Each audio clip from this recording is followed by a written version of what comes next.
बताया जाता है।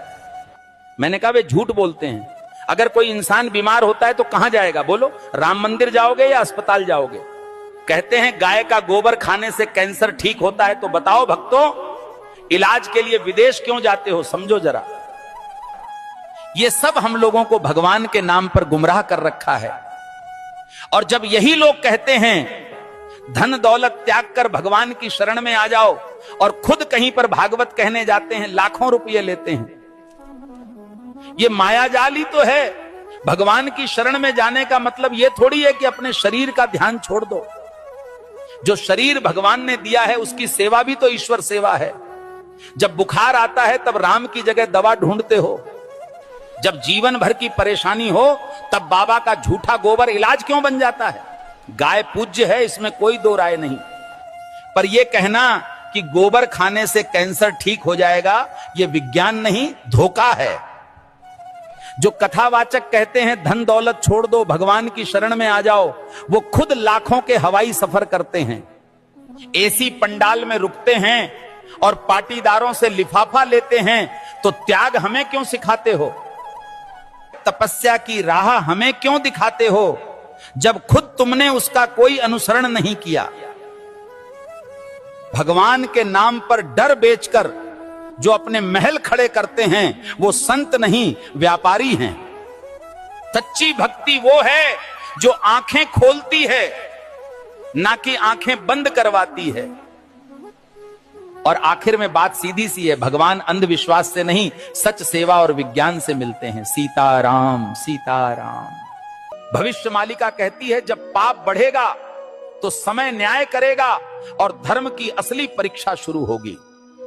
2032 से सत्य युग का आरंभ होगा, लेकिन उससे पहले पूरी धरती हिलेगी। प्यारे भक्तों, 2 सूरज दिखेंगे आकाश में, पर उनमें से एक सूरज नहीं, विनाश का दूत होगा। बंगाल की खाड़ी में गिरेगा अग्निपिंड और समंदर उठकर धरती को लील जाएगा। 7 रात तक सूरज नहीं उगेगा, चांद नहीं दिखेगा, बस अंधकार होगा और भय, जिसे तुम प्राकृतिक आपदा कहोगे। तीसरा विश्व युद्ध दस्तक दे चुका है। शब्द नहीं अब शस्त्र बोलेंगे। भारत पर हमला होगा, परंतु धर्म की धरती कभी झुकेगी नहीं, क्योंकि भगवान कल्कि का अवतार होगा। जो शरण में आएगा बच जाएगा, जो अभिमान में रहेगा मिट जाएगा। प्यारे भक्तों, भविष्य मालिका चेतावनी नहीं, ये वक्त की आवाज है। जो सुन लेगा वही कल को देख पाएगा। धर्म अब उपदेश से नहीं बचेगा, धर्म बचेगा तो तुम्हारे कर्म और श्रद्धा से।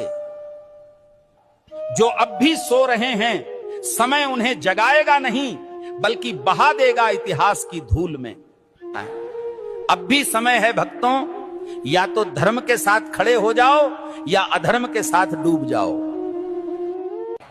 कल सऊदी अरब में आयोजित मेरे सत्संग के दौरान एक भक्त ने मुझसे एक दुखद प्रश्न किया। भक्त ने प्रश्न किया, गुरुजी, क्या राखी बांधने से बड़ी बात यह नहीं कि हर औरत को बहन समझा जाए? अरे मूर्खों, राखी के धागे पर इज्जत की एक्टिंग करते हो और बाकी दिन उसी इज्जत को आंखों से नोचते हो। राखी का धागा इज्जत का प्रतीक है, पर नजरें ही इज्जत न दें तो वो धागा क्या करेगा? जो आज बहन कह रहे हैं, कल उसी जैसी स्त्री को घूरते हैं। यही विडंबना है। जिस दिन पुरुष की नजर नारी को सच में बहन समझने लगेगी, उस दिन हर बेटी, बहन, हर स्त्री सुरक्षित अनुभव करेगी। भाई कहे जाने से कोई बड़ा नहीं बनता, उसके विचारों और दृष्टिकोण में सम्मान हो, यही सच्ची मर्दानगी है। राखी की रस्म निभाना सरल है, पर नीयत की सफाई असली परीक्षा है। हे प्रभु, जो स्त्री को देखकर गंदे ख्याल लाता है वो कभी भाई नहीं बन सकता। हर लड़की बहन जैसी लगे, ये सिर्फ कह देने से नहीं होता, जब तक मन से उसे बहन समझा न जाए। राखी कोई ताबीज नहीं है, ये चेतावनी है सोच को पवित्र करने की और नारी को नजर से नहीं सम्मान से देखने की। जिस पुरुष की मर्दानगी किसी नारी की रक्षा न कर सके, वो राखी के धागे का भी हकदार नहीं होता। राम के भक्त हो या डर के गुलाम, शर्म करो। हनुमान जी ने रावण को जला दिया, तुम आंख फड़कने से कांपते हो। अगर आज हनुमान जी को कुछ कहना होता जो कथा भागवत में भगवान के विषय में बताया जाता है। मैंने कहा वे झूठ बोलते हैं। अगर कोई